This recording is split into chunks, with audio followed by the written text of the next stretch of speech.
नमस्कार, बहुत बहुत स्वागत है। मैं हूं अमित सिंह। आप देख रहे हैं afternoon prime time India news पर। बुलेटिन की शुरुआत इस वक्त की बड़ी खबर से करने जा रहे हैं जो म्यांमार से आ रही है। जी हां, म्यांमार से निकली दो नावें लापता हो गई हैं। बंगाल की खाड़ी में ये दो नावें डूबी हैं। दोनों नावों पर रोहिंग्या शरणार्थी सवार थे। 530 लोगों के लापता होने की आशंका जताई जा रही है। यूनाइटेड नेशन ह्यूमन काउंसिल ओम ने जताई गहरी चिंता। अय्यार रावडी तट के पास हादसा होने का दावा किया जा रहा है। हालांकि अभी तक इसे लेकर आधिकारिक पुष्टि नहीं हो पाई है। बंगाल की खाड़ी में बहुत बड़ा हादसा पेश आया है। खबर है कि म्यांमार से जान बचाकर भाग रहे अल्पसंख्यक रोहिंग्या समुदाय के लोगों को ले जा रही दो नावें समंदर में डूब गई हैं। इस दर्दनाक हादसे में 500 से ज्यादा लोगों के मारे जाने की आशंका जताई जा रही है। शुरुआती जानकारी के मुताबिक ये दोनों नावें जून के आखिर में म्यांमार के पश्चिमी राज्य रखाइन से रवाना हुई थी। इन नावों में सवार ज्यादातर यात्री रोहिंग्या समुदाय के थे। इनमें से कुछ लोग ऐसे भी थे जिन्होंने बांग्लादेश की सीमा पर बने शरणार्थी शिविरों से यात्रा की शुरुआत की थी। अंतर्राष्ट्रीय प्रवासन संगठन IOM और UNHCR की ओर से एक संयुक्त बयान जारी किया गया है। इसके मुताबिक पहली नाव पर लगभग 250 लोग सवार थे। रवाना होने के कुछ ही समय बाद इस नाव से संपर्क टूट गया। वहीं 280 लोगों को ले जा रही दूसरी नाव के बारे में माना जा रहा है कि वो 8 जुलाई को म्यांमार के अय्यार रावडी तट से समंदर में डूब गई। दोनों नावों को मिलाकर कुल 530 लोग लापता बताए जा रहे हैं, जिनके बचने की उम्मीद बहुत कम है। इस बड़े हादसे पर संयुक्त राष्ट्र की एजेंसियों ने चिंता जाहिर की है। एजेंसियों ने अपने बयान में कहा कि हालांकि इन घटनाओं और हताहतों की संख्या अभी तक आधिकारिक तौर पर पुष्टि नहीं हुई है। ये तस्वीरें उस वक्त की हैं जब ये रोहिंग्या शरणार्थी म्यांमार से नाव पर सवार होकर निकल रहे थे बांग्लादेश के लिए। और तभी ये दो नावें हैं। 530 यात्री बताए जा रहे हैं। चूंकि बारिश का मौसम है और बंगाल की खाड़ी में हाई टाइड्स हर वक्त रहती हैं, खबर यह आ रही है कि ये दोनों नाव अब लापता है। 500 से ज़्यादा लोगों के मारे जाने की आशंका जताई जा रही है, क्योंकि नाव से संपर्क टूट चुका है और ये सभी रोहिंग्या शरणार्थी बताए जा रहे हैं। रोहिंग्या शरणार्थी अक्सर बेहतर जिंदगी की तलाश में और हिंसा से बचने के लिए खतरनाक समुद्री रास्तों का सहारा लेते हैं। जून और जुलाई के महीने में मानसून की वजह से समंदर बेहद अशांत रहता है। ऐसे में इन ओवरलोडेड नावों का हादसे का शिकार होना इन लोगों के लिए जानलेवा साबित हुआ है। United nation human right council ने भी इसे लेकर चिंता जाहिर की है। और ये तस्वीरें उस वक्त की हैं जब रोहिंग्या शरणार्थी नाव पर सवार होकर म्यांमार से निकल रहे थे। दो नावें म्यांमार से निकली हैं, जिनमें दोनों नावों को मिलाकर 530 जो यात्री उस पर सवार थे। और खबर यह आ रही है कि दोनों ही नावें समंदर में जब पहुंची तो वो डूब गईं। किसी के भी बचने की उम्मीद नहीं जताई जा रही है। नाव से संपर्क टूटा, उसके बाद लगातार ये कोशिश की गई कि लोगों को तलाशा जाए, लेकिन समंदर में हाई टाइड उठ रहे हैं, बारिश का मौसम है, जिसकी वजह से ये बहुत मुमकिन है कि ये दोनों नावें हादसे का शिकार हुई हैं। इन नाव पर बुजुर्ग, बच्चे, महिलाएं, सभी वर्ग के लोग सवार थे और अय्यार रावडी तट के पास हादसा होने का ये दावा किया जा रहा है। हालांकि अभी इसे लेकर पुष्टि नहीं की गई है कि मौत का आधिकारिक आंकड़ा क्या होगा, लेकिन 530 लोग सवार थे, नाव लापता है। ऐसे में ये आशंका जताई जा रही कि जो सभी यात्री थे वो सब के सब इस हादसे का शिकार हुए हैं। और वो तस्वीरें भी हम आपको दिखा रहे हैं। ये प्रतीकात्मक तस्वीर है। म्यांमार से जब रोहिंग्या जो शरणार्थी हैं, जब मुसलमान वहाँ से निकले थे, उसके बाद उनकी दोनों नावें हादसे का शिकार हो गई।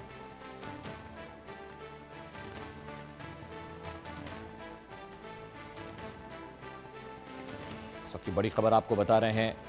UNHCR ने इस हादसे पर गहरी चिंता जाहिर की है, जताई है। और बंगाल की खाड़ी में दोनों नावों के डूबे जाने की आशंका जताई जा रही है। 530 लोग इस नाव पर सवार थे। ये नाव म्यांमार से निकली थी, जिस पर रोहिंग्या शरणार्थी थे।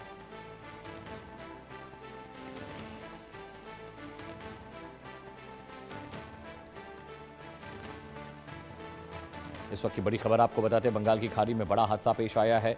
530 लोगों दो अलग अलग नावों पर सवार थे और बताया जा रहा है कि समंदर के बीच में बांग्लादेश की खाड़ी में जब वो पहुंचे, बंगाल की खाड़ी में जब वो पहुंचे, तो वहां पर ये दोनों नावें हादसे का शिकार हुई हैं। 500 से ज़्यादा लोगों के मारे जाने की आशंका जताई जा रही है। एक नाव जून के महीने में और दूसरी जुलाई के महीने में म्यांमार से निकली थी और अब इन दोनों नावों के लापता होने की खबरें आ रही हैं। 500 से ज़्यादा मौतों की आशंका जताई जा रही है। हालांकि अभी तक मौतों की आधिकारिक पुष्टि कन्फर्मेशन नहीं है, लेकिन दोनों नावों से संपर्क टूट गया है। दोनों नाव बंगाल की खाड़ी में हादसे का शिकार हुए हैं। दोनों नावें म्यांमार से निकली थी, एक जून में और एक जुलाई में। अभी दोनों नावें बंगाल की खाड़ी में डूब गई हैं। हादसा कैसे हुआ, वजह का अभी फिलहाल पता नहीं है, कंफर्मेशन नहीं है। लेकिन चूंकि बारिश का मौसम है और इस वक्त जुलाई के महीने में समुद्र में हाई टाइड्स होती रहती हैं, तूफानी मौसम रहता है बंगाल की खाड़ी में, और ऐसे में बहुत मुमकिन है कि ये जो दोनों नावें हैं ये हादसे का शिकार हो गई हों। United nation human council rights ने और आईओएम ने इस घटना पर चिंता जाहिर की है। इस वक्त की बड़ी खबर आपको बता रहे हैं, म्यांमार से निकली दो नावें जिस पर 500 से ज्यादा यात्री सवार थे, वो बंगाल की खाड़ी में हादसे का शिकार हुई है। ऐसी आशंका जताई जा रही है कि ये जो नाव है ये हादसे का शिकार हुई है। और बड़ी बात यह है कि नाव से संपर्क टूट गया है। नाव पर जो लोग सवार थे उनसे संपर्क नहीं हो पा रहा है। ये प्रतीकात्मक तस्वीरें हम आपको दिखा रहे हैं। हालांकि रैनिक दत्ता मेरे सहयोगी ज़्यादा जानकारी के साथ जुड़े। रैनिक, सबसे पहले तो ये बताइए कि ये जो नाव निकली थी, ये नाव आपके हिसाब से कहाँ हादसे का शिकार हुई है और क्या कंफर्मेशन हो पाई, कोई बच पाया? देखिए, जैसे ही सूत्रों के हवाले से खबर मिल रहा है कि ये जो नाव म्यांमार से निकला था, ये नाव रखाइन स्टेट की तरफ जा रहा था। बांग्लादेश का जो रखाइन स्टेट जो म्यांमार से कनेक्ट करता है, उस रखाइन स्टेट की तरफ जा रहा था। उस दौरान ही ये घटना जो है ये घटा है। और अगर देखा जाए तो दो नाव था उस जगह पर। म्यांमार से ये जो रोहिंग्या ये बांग्लादेश में घुसने का कोशिश कर रहे थे, दो नाव करके जा रहे थे। और देखिए, बंगाल की खाड़ी में ऑलरेडी लो प्रेशर बना हुआ है, और जिस तरीके से पानी का लेवल बढ़ा हुआ है, उस जगह पर जो मछुआरे हैं उनको पानी में जाने के लिए मना कर दिया गया था। और जो भी नाव था उस नाव को पानी से लौटाने का बात भी किया गया था। जो नाव गंभीर समुद्र में है उनको भी लौटाया गया था। मगर ये जो दो नाव निकला था, इनके बारे में कोई इंफॉर्मेशन नहीं था, और इसी वजह से इस नाव को किसी भी तरीके से कोई इंफॉर्मेशन नहीं दिया गया था। और इसी वजह से ये नाव जब रखाइन स्टेट की तरफ जा रहा था, उस दौरान ही ये हादसा हुआ है। जैसे सूत्रों के हवाले से खबर मिल रहा है कि करीब 530 के ऊपर लोग इस नाव में शामिल थे। जिस दो नाव अभी पूरा गायब है, उनको ढूंढने का काम किया जा रहा है।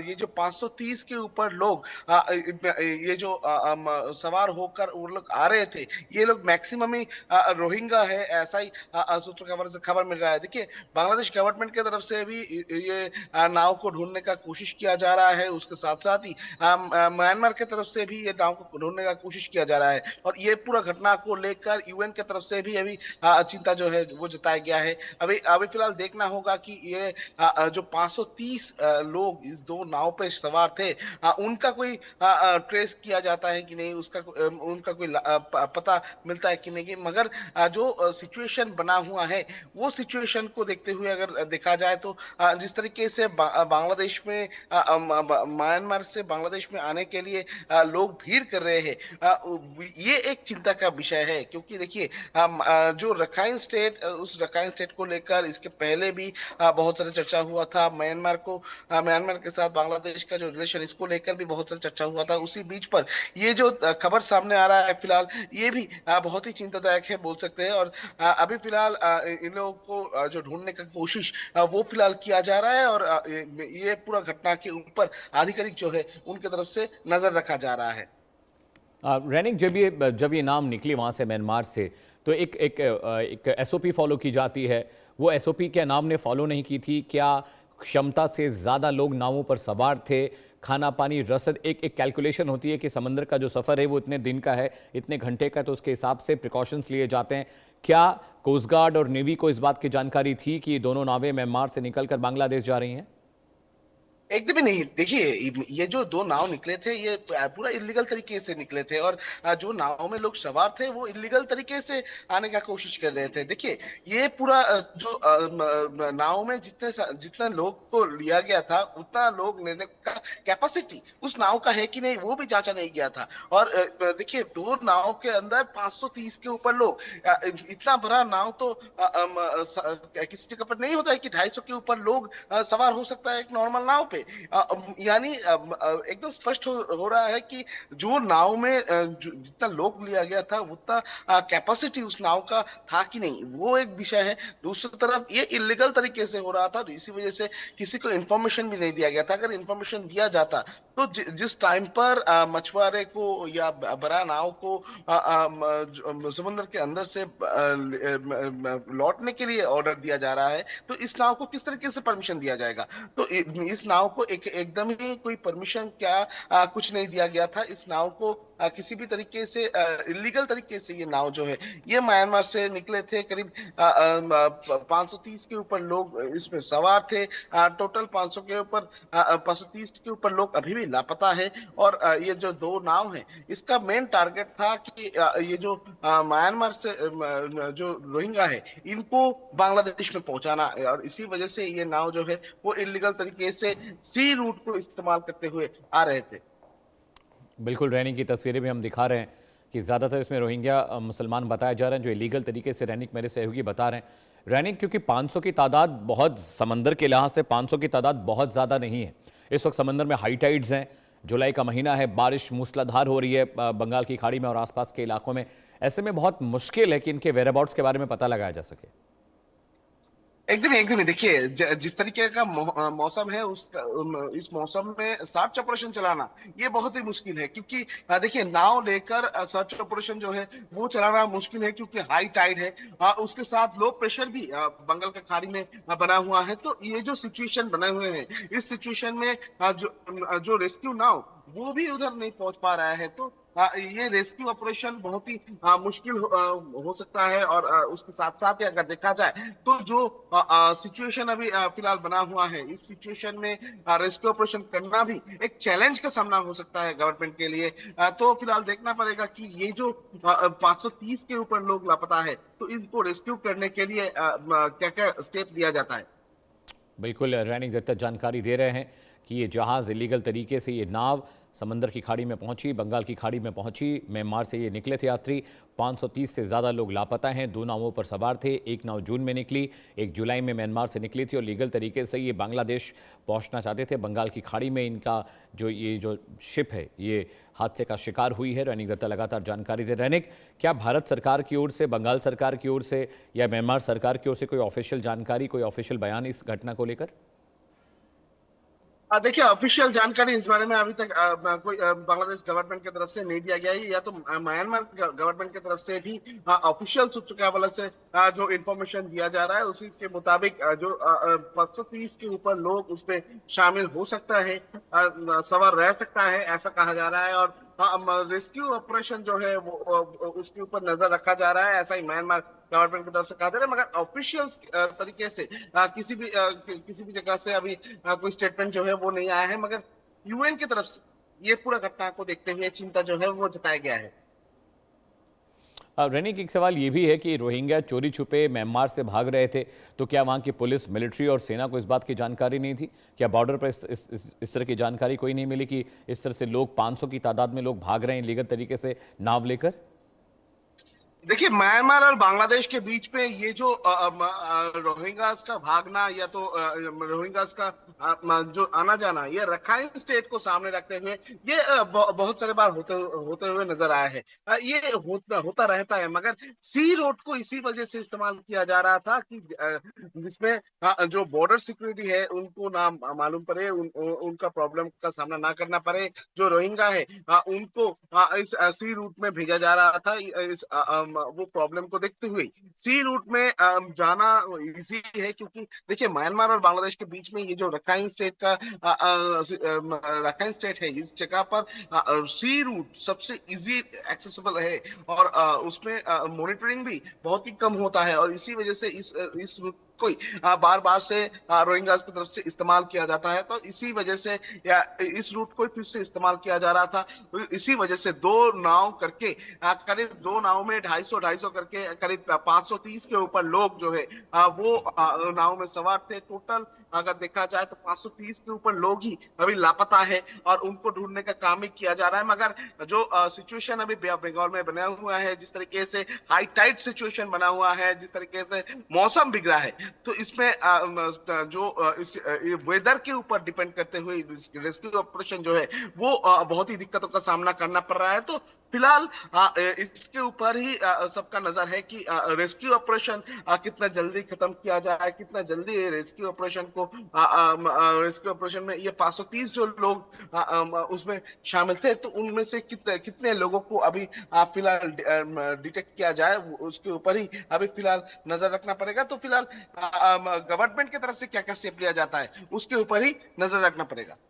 बिल्कुल रैनिक जानकारी दे रहे हैं दर्शकों। हम आपको बताएं कि म्यांमार से 2 नावें निकली थी जिसमें 500 से ज़्यादा लोग सवार थे, वो हादसे का शिकार हुई हैं बंगाल की खाड़ी में। United nation human right council ने इसे लेकर चिंता जताई है। रैनिक दत्ता बता रहे हैं ये नाव इलीगल तरीके से निकली थी, किसी को इसके बारे में जानकारी नहीं थी, ना तो उसकी कैपेसिटी के बारे में, ना तो नेवी कोस्ट गार्ड को इस बारे में इत्तला दी गई थी, ना ही वहाँ की बॉर्डर फोर्सेस को पता था, ना तो भारत सरकार को इस बारे में जानकारी थी। हालांकि म्यांमार सरकार और बांग्लादेश सरकार दोनों ही जो लापता लोग हैं, जो हादसे का शिकार लोग हुए हैं, उनको ढूंढने की कोशिश कर रही हैं। और कुछ ही वक्त में कैप्टन श्याम कुमार मेरे साथ जुड़ने जा रहे हैं, फॉर्मर इंडियन नेवी ऑफिसर हैं।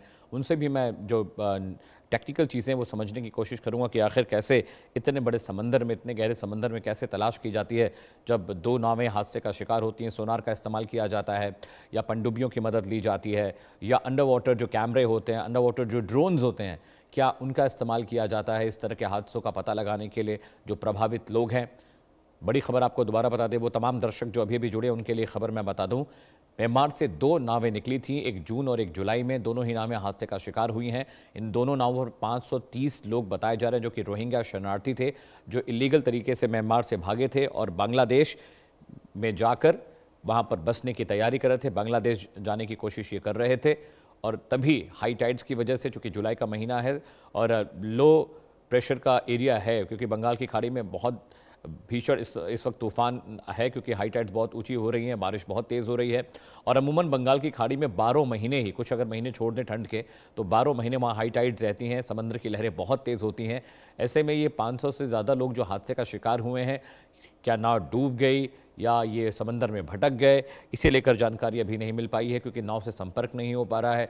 अब देखने वाली बात होगी कि म्यांमार सरकार और बांग्लादेश जो सरकार है वो मिलकर क्या इन्हें तलाशने की कोशिश करते हैं, क्योंकि जो एरिया है वो बॉर्डर एरिया, वो ना तो म्यांमार का है ना तो बांग्लादेश का है पूरी तरह से। बंगाल की खाड़ी जो वाटर रूट है वहाँ पर ये प्लेन हादसे का शिकार हुआ है।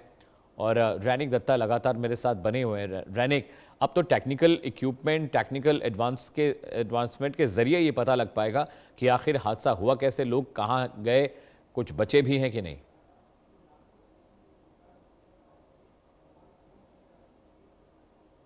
रैनिक,